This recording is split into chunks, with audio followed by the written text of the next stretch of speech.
Mesdames, Messieurs, bonsoir. Le sommaire de ce journal. Démarrage ce mardi matin sur toute l'étendue du territoire national des examens blancs pour le compte de la session de juillet 2020 du BEPC et du baccalauréat, une opportunité pour les candidats de se trouver en situation d'examen afin de faire le point de leurs acquis. La pandémie du coronavirus de freine en rien les consultations prénatales, le suivi gynécologique des femmes enceintes se poursuit dans les centres de santé, mais avec les mesures barrières. L'hyperlordose lombaire, à ne pas confondre avec la lordose lombaire, est une maladie qui touche le creux au milieu du dos. Elle résulte souvent de certaines de nos postures.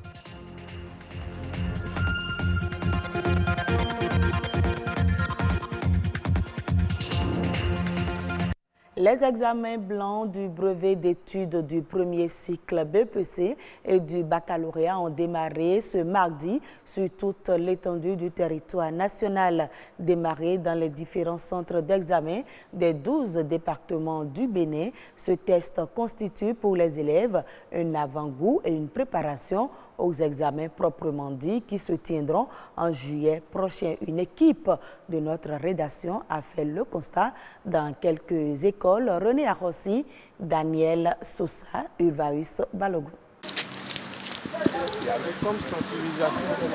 Ne vous y méprenez pas. Cette candidate vient d'être refoulée de son centre de composition. Pour cause, son retard. Il sonnait environ 8h25. Contrairement à elle, ses camarades sont en situation de composition.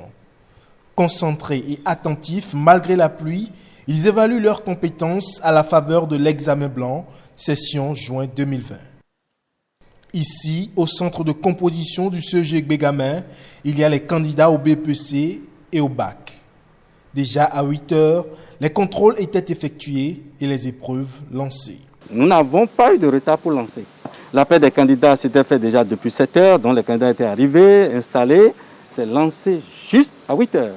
Bon, mais comme il y a d'aléas, il y a la pluie, et nous avions eu l'interruption du courant électrique. Mais comme nous avons tout prévu, il y a notre groupe que nous avons mis en marche en même temps pour pouvoir gérer la lumière dans des salles de classe.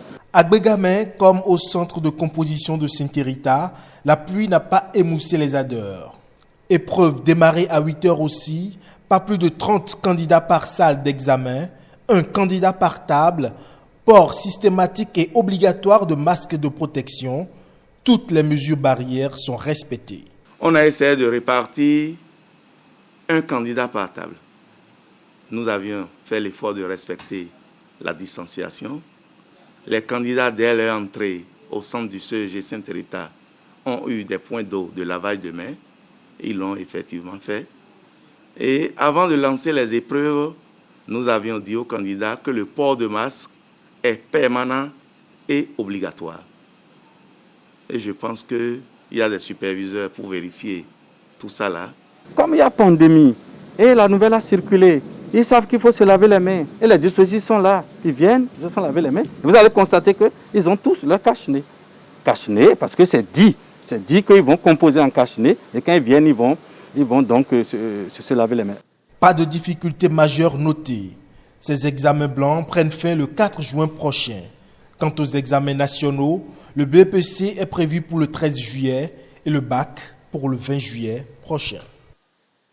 Devant l'inquiétude que génère l'épidémie de Covid-19, les femmes enceintes bénéficient toujours d'un suivi normal de grossesse et les parturientes ayant besoin de consulter un gynécologue pourront le faire, mais en respectant les mesures barrières contre le coronavirus.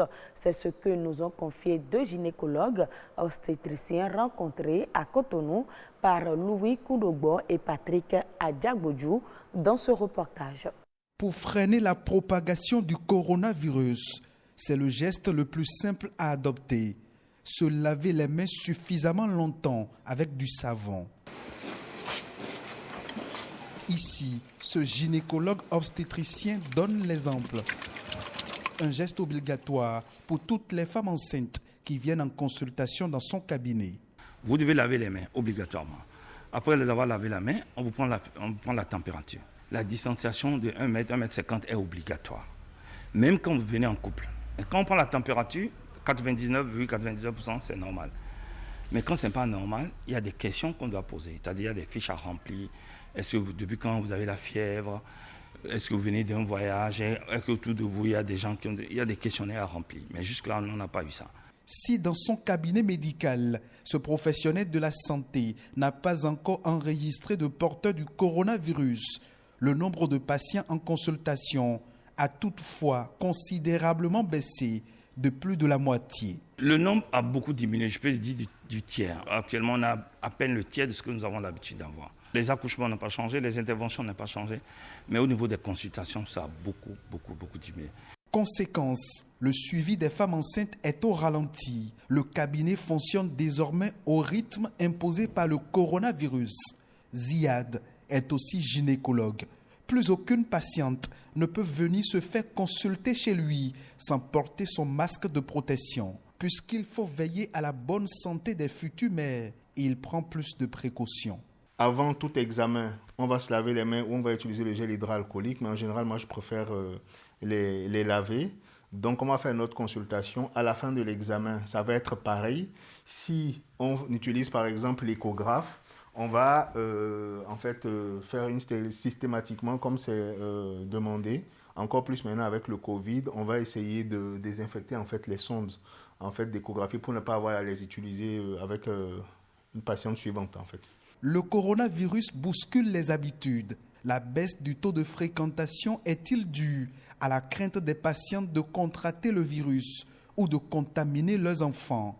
En tout cas, difficile d'affirmer pour le moment que les patientes enceintes seraient à risque de contracter le coronavirus. En ce qui concerne la transmission mère-enfant, on ne peut pas donner un avis clair, mais on sait juste que la transmission n'est pas sûre et même si elle existerait, elle existe, les taux sont plutôt faibles en fait. Une lueur d'espoir pour les futures mamans qui ne doivent en aucun cas s'inquiéter pour les examens prénataux obligatoires.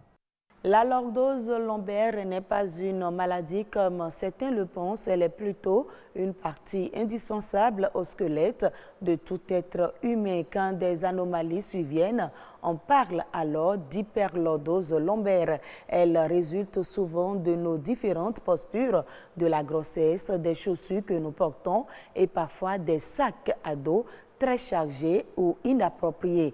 Le mal n'épargne pas les enfants, mais dans certains cas, il peut être traité. Reportage Françoise Insou, Marianne Boissemedi. Le squelette humain est composé, entre autres, de la colonne vertébrale et de la lordose lombaire. Cette partie du corps, pourtant considérée à tort comme une maladie, est essentielle pour tout être humain. La lordose lombaire, c'est la courbure de la colonne vertébrale qui donne une concavité postérieure au niveau de la zone lombaire, au niveau du rachis lombaire.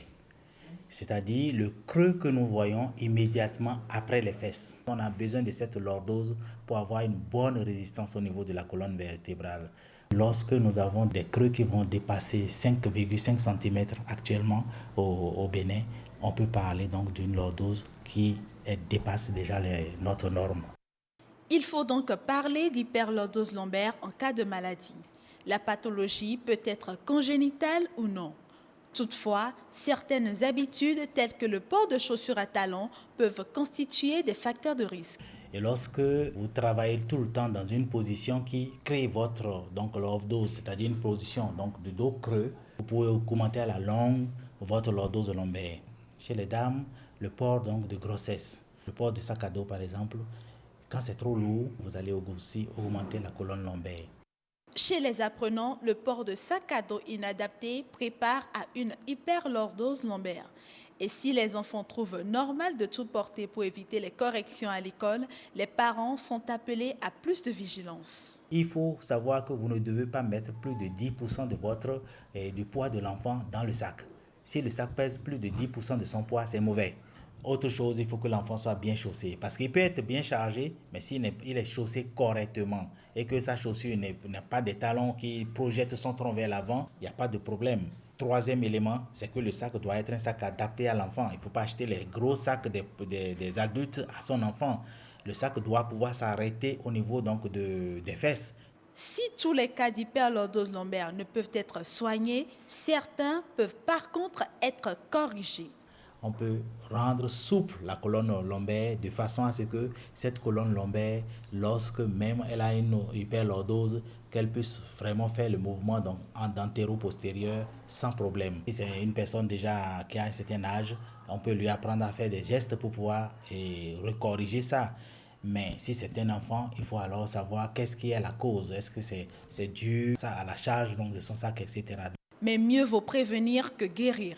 De saines habitudes peuvent aider à garantir une plus longue durée de vie à la colonne vertébrale et aux disques intervertébraux. Lorsque nous devons nous asseoir, rentrer correctement nos fesses dans les sièges. Utiliser des sièges qui ont des dossiers, donc qui ont le dos presque droit. Sinon, je veux dire droit. Lorsque nous nous asseyons dans notre voiture, redressons notre dossier pour que ça soit droit.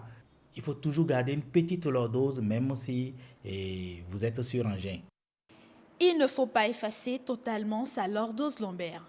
Elle joue un rôle important dans l'équilibre physique et dans l'idéal, toujours consulter quand surviennent les premières douleurs. L'oratoire est le moyen à travers lequel celui qui l'exerce transmet des sentiments et des émotions. Il met un point d'honneur sur la culture et les problématiques de la société, jadis utilisé par nos aïeux pour se divertir tout en éduquant. Le conte est petit à petit en train de disparaître. Pourtant, nul n'ignore son importance. Boris Agossadou, ingénieur culturel, revient ici sur le rôle et la place des arts de l'oralité au sein de la société. Les arts oratoires, c'est tout ce qui est en rapport au récit, à la voix. C'est l'art de communiquer, de transmettre, n'est-ce pas, une conviction, une idée, à travers la voix, à travers les gestes, à travers les émotions.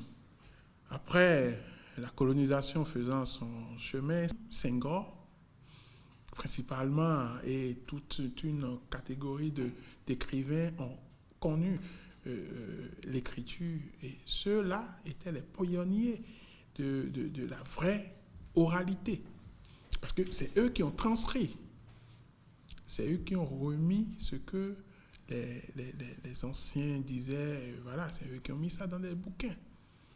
Le rôle de l'art oratoire, c'est comme tout art, c'est de changer des comportements, n'est-ce pas? De décider, de permettre, n'est-ce pas, à ceux qui peuvent décider de décider.